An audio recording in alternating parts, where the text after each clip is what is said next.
I think high rocks. I think Rohan भैया आप high rocks गए क्यों? मतलब आप साइकिलिंग करते थे, भागते थे, यहाँ तक समझ आया, आपने योगा करी। हाई रॉक्स का कीड़ा क्या पाल लिया? कहाँ होके आए हो आप? तो हाइरॉक्स है क्या, कोई नहीं जानता, मैं भी नहीं जानता था। मुझे भी नहीं पता जब तक किसी को आपने नहीं बिल्कुल, बताया। हाँ, मतलब एक एक एक्चुअली बहुत बड़ा इवेंट हो गया इस टाइम हाँ वर्ल्ड ओवर। हाँ। ये कंबाइन करता है आपका फंक्शनल ट्रेनिंग एंड रनिंग। तो अच्छा। आप करीब इसमें 8 किलोमीटर भागते हो, बट एक इकट्ठे एक भागते किलोमीटर हो? कर एक एक किलोमीटर करके। अच्छा and after every kilometre there is a functional station. अच्छा so for example there is a skiing station, आपको जाना है, अच्छा 1 किलोमीटर स्कीइंग करनी है, फिर 1 किलोमीटर भागना है, अच्छा। फिर 1 किलोमीटर आपको 200 किलो का एक स्लेज है जिसको पुश करना है कारपेट पे 100 मीटर के ओके। लिए। तो इट कंबाइंस स्ट्रेंथ हाँ। And endurance. अच्छा तो very different event, but a genuinely very nice event, very well organized event, हाँ। and it is a very whole body experience. अच्छा। कीड़ा कहाँ से आ गया? हाँ। किसी ने फॉरवर्ड किया, हाँ। कहीं से कुछ आया होगा लिंक विंक देख के कि हम ये कर रहे हैं। हाँ। इनिशियली तो लगा इम्पॉसिबल, हाँ। बट वो दिमाग में जैसी वर्ड आता है इम्पॉसिबल, हाँ। तो फिर कहीं ना ये तो कहीं करना ही पड़ेगा। तो वो एक कीड़ा बैठ जाता है हाँ। कि यार ये कैसे कैसे सोच लिया। हाँ तो पार्ट ले लिया। हाँ पार्ट लेने के बाद अपने आप ही अंदर से होता है कि यार अब तो ट्रेनिंग भी करनी पड़ेगी। हाँ। तो there was some element of training to हाँ। इट, पर एसेंशियली मैं अपनी जनरल ट्रेनिंग लेके गया था। हाँ। आई वाज वेरी कॉन्फिडेंट हाँ। कि द एवरीडे योगा एंड हाँ। Strength that I am doing हाँ will take me through any event, and that Right. was the idea I had to test, हाँ and I think it was very successfully tested. हाँ। तो कैसे दिन का schedule तोड़ते थे आप? मतलब क्योंकि जब जब मुझे पता चला, आपने बताया, मैं तो कंसेप्चुलाइज नहीं कर पाया कि दिन में कैसे शेड्यूल। मैं साइकिलिंग करता हूँ या थोड़ा भाग लिया, मेरे लिए दिन है इतना टीएसएस फुलफिल करना है, ये आज इंटरवल का दिन है, ये आज एंड्योरेंस का दिन है। Simple logic is that. मुझे एंड्योरो को से प्लान मिलता है, मैं बिना दिमाग लगाए करता हूँ, काम खत्म। How did you structure? क्योंकि स्ट्रेंथ सुन रहा हूँ मैं, ये स्टेशन सुन रहा हूँ, I am sure power muscle ये सब इन्वॉल्व है इसमें। कैसे फिर, how do you plan the training फिर? It's an excellent question. I have a slightly different philosophy कि किसी एक इवेंट के लिए पर्टिकुलर ट्रेनिंग नहीं करनी। अच्छा। I'll just take it slightly longer. हाँ कि इवेंट के लिए आप ट्रेनिंग करने लगते हो ना, तो आपकी बॉडी बहुत ज़्यादा एक ही डायरेक्शन में उसी इवेंट स्पेसिफिक चीज़ों को करने लगती है। Right. You know, for example आप साइकिलिंग कर रहे हो, आपकी कार्डियोवास्कुलर फिटनेस एकदम थ्रू द रूफ होगी। Your heart will be, you know, world class, सब बढ़ा रहता है अभी तो। बट हम क्या करते हैं ना, हम जब किसी एक चीज़ की तैयारी करते हैं ना, तो हम बाकी चीज़ों को इग्नोर करने लगते हैं। इग्नोर करते हैं, हमारा माइंड ना उसके बारे में सोचता ही नहीं है कि एक साइकिलिस्ट ये नहीं सोचता कि मेरी आर्म स्ट्रेंथ कितनी है। They really don't care मैं तो about it. एक्चुअली मतलब फुल डिस्क्लेमर ना, मैं तो सोचता हूँ मुझे चाहिए ही नहीं, क्यों करना है, तुम क्यों कर रहे हो? हाँ, तुम क्यों कर रहे हो, वो वाला एक होता है। तो Hyrox is basically a marathon for gym goers. अच्छा। तो आपको स्ट्रेंथ भी चाहिए, पर आप it is also a race. हाँ। तो यस, कमिंग टाइम रहता है। हाँ, प्रॉपरली टाइम रहता अच्छा। है। Every station is timed. You get your timing certificate after every lap, है ना। तो ट्रेनिंग कैसे करी इसकी कि मैंने अपनी जनरल ट्रेनिंग को रखा, जिसमें मैं दिन में 1 घंटा योगा करता था, या 50 मिनट्स और everyday yoga, which would give me excellent flexibility. Plus लोगों को ये रियलाइज नहीं होता कि योगा करने से एक्चुअली आपकी मसल्स खुलती हैं, राइट, अनलॉक होती हैं बहुत सारी मसल्स, जिसकी वजह से आप स्ट्रेंथ और ज्यादा दे पाते हो। जब आप सस्टेन ज्यादा कर पाते हो विद करेक्ट, आपका रेंज ऑफ मोशन ज्यादा है। आपका रेंज ऑफ मोशन सबसे बड़ी चीज है ना, कि आप सोचो आप अपने पैर को कितना खोल पा रहे हो, उस पर डिपेंड करेगा आप कितनी मसल्स को एंगेज करके अपवर्ड मोशन में कितनी पावर दे पा रहे हो। तो yoga helps you with your strength. And then 1 hour of gym I had been doing. What I did not do was train for any of the stations, and that was intentional. मैंने कहा वहाँ जाके देखेंगे। तो आपने mock high rocks पहले नहीं किया? मॉक क्या, मेरे को वहाँ पे ना बर्पीज होते हैं, उनको एक तरीके से करना होता है। मेरे को कोई आइडिया नहीं था। मैं 2 बार निकल गया, फिर मेरे को वापस लेके आया, नहीं आप इसमें ऐसे जाओ, नीचे चेस्ट टच करो, फिर जंप करो। अच्छा। मैंने कहा अच्छा मैं किसी और को देख लेता हूँ। उसमें एक वॉल बॉल होती है। और मैंने वीडियो देखा था, मैंने ध्यान नहीं दिया था कि उस वॉल बॉल में एक्चुअली आपको स्क्वाट करना होता है पूरा। मैंने फेंक दिया वहाँ पे। जितनी बार आप गलत फेंकोगे वो बोलता है नो रैप, तो दोबारा करो। अच्छा। तो wall is one of the most difficult stations. और ना जब खत्म करके आते हैं ना, तो लोगों के सपने में भी नो रैप वर्ड आ रहा होता है, क्योंकि आपको 130-140 स्क्वाट करने पड़ जाते हैं to get those 100 wall balls right. इकट्ठे करने पड़ते हैं? इकट्ठे ही नहीं, this is the last station. तो आप अपने 8 किलोमीटर की रनिंग पूरी कर चुके हो, आप अपने 7 स्टेशंस पूरे कर चुके हो, and then you get to the station which is the ball station where squats and throw the ball up. you have to go full down. While coming up you have a 6 kg या 9 kg का ball in your hand and ऊपर एक 10 metre पे target है, उसको जाके hit करना है. सेंटर में नहीं हिट हुआ या आपका स्क्वाट पूरा नहीं हुआ, नो रैप.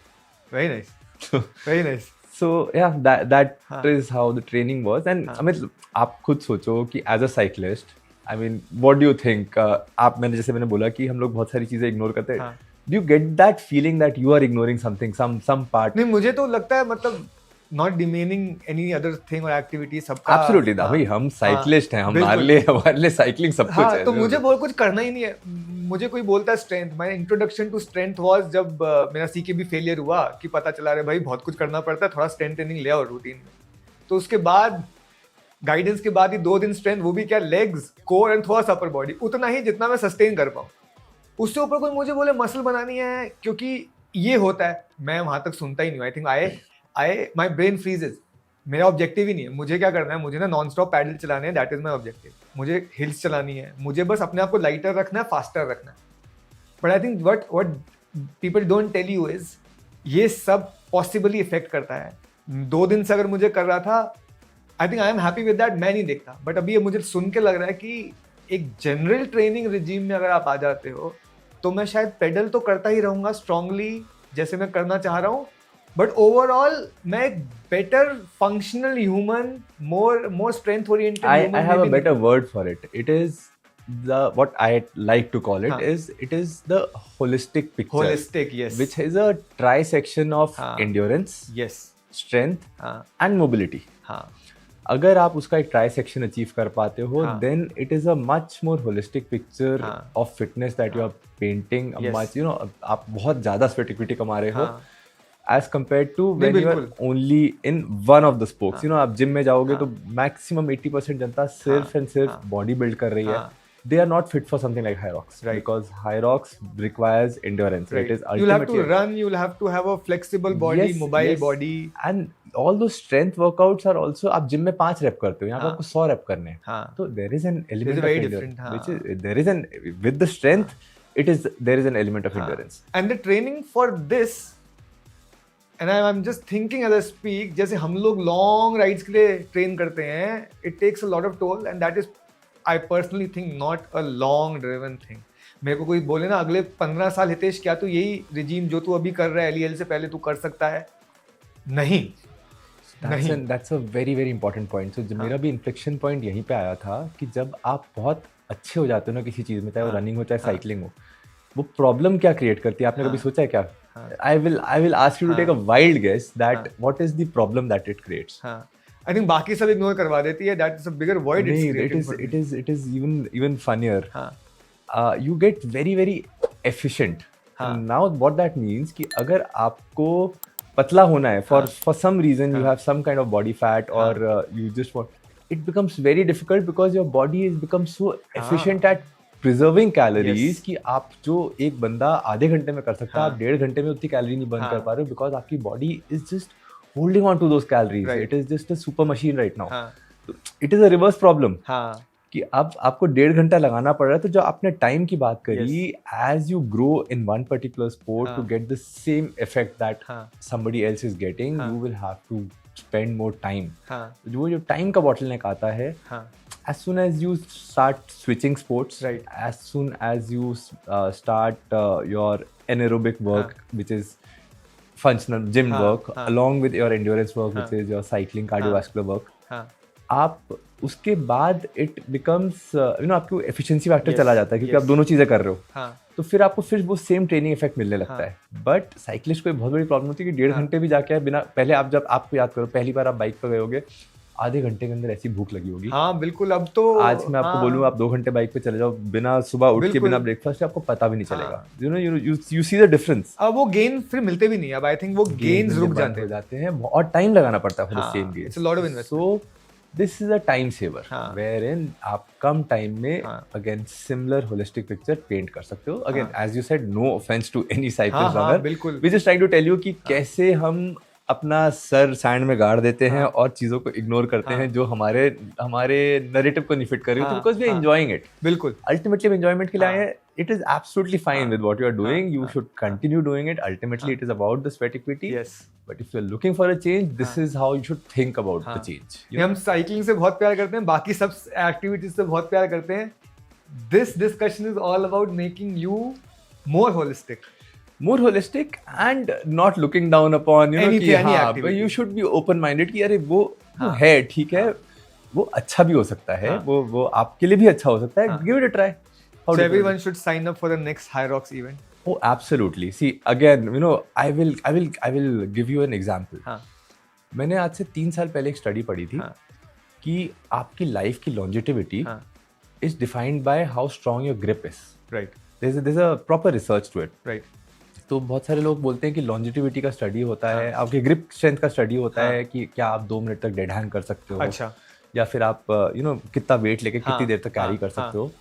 सो हायरॉक्स में there is one of the stations, all the stations are very well thought of. There is one station which is a pure grip strength का test where you have to carry 32 kgs के 2 farmers walk. So you take 2 kettlebells and walk. People don't realize कि वो छोटी सी simple सी exercise आपकी actually directly life की longevity को help कर रही है. You know, a small exercise which is just increasing your grip, and it is a sign of the stronger grip is a sign of better neuromuscular fitness. So all the exercises, all the functional exercises are very well thought of, very well designed. Absolutely sign up for it. Go for it. It will change your perspective about a few things. तो कितना timing रहा से अगर खत्म करें, कितना timing रहा with this holistic training approach and first time attempt at Hyrox? So I reached the last station at 1 hour 35 minute mark, I think. Yeah. Last station पे मेरे को आता ही नहीं था क्या करना है. तो पहले मैंने 2-3 फेंके, नो रैप. मैंने कहा क्यों नो रैप कर रहा, लग तो रहे हैं. कहता बैठ नहीं रहे हो. मैंने कहा ठीक है बैठते हैं. बैठना चालू किया तो अब बैठ के ऊपर उठ के कैसे फेंके आता नहीं था. तो I'll take a wild guess कि मेरे को लास्ट स्टेशन में कितना टाइम लगा होगा. Then I got cramps because हो ही नहीं रहा था. एंड करते करते lack of technique and lack of practice of that particular, it took me 30 minutes to get through that last station. तो 130 पूरा और फिर 30 मिनट आखिरी. So shit. हाँ, so that is where you need to, that's why I said ना कि stations को practice जरूर कर लो. ऐसे एकदम मत जाओ क्योंकि it is also about the technique. Yes. But look at it from a holistic picture. Do not take that pressure कि मेरे को जाके इसमें टाइमिंग करनी है, मेरे को ये करना है. It will give you beautiful health benefits, and it should be done by everybody at least once, just to know where you stand. So I think everybody should introduce themselves to a more holistic lifestyle, train for it, and then register for the next Hyrox and meet Rohan there. Oh, absolutely. I will be there. I will be doing it for the next few years.